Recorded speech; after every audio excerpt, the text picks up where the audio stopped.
गणनायकाय गणदैवताय गणाध्यक्षाय धीमहि गुणशरीराय गुणमण्डिताय गुणेशानाय धीमहि गुणातीताय गुणाधीशाय गुणप्रविष्टाय धीमहि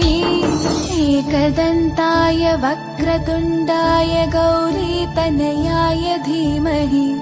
गजेशानाय भालचन्द्राय श्रीगणेशाय धीमहि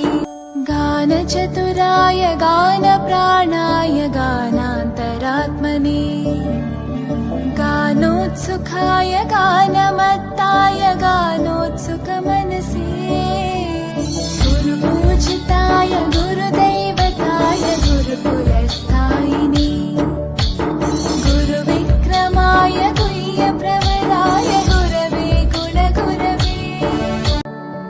गीतसाराय गीततत्त्वाय गीतगोत्राय धीमहि गूढगुल्फाय गन्धमत्ताय गोजयप्रदाय धीमहि गुणातीताय गुणाधीशाय गुणप्रविष्टाय धीमहि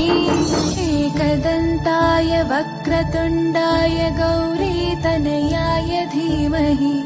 गजेशानाय भालचन्द्राय श्रीगणेशाय धीमहि एकदन्ताय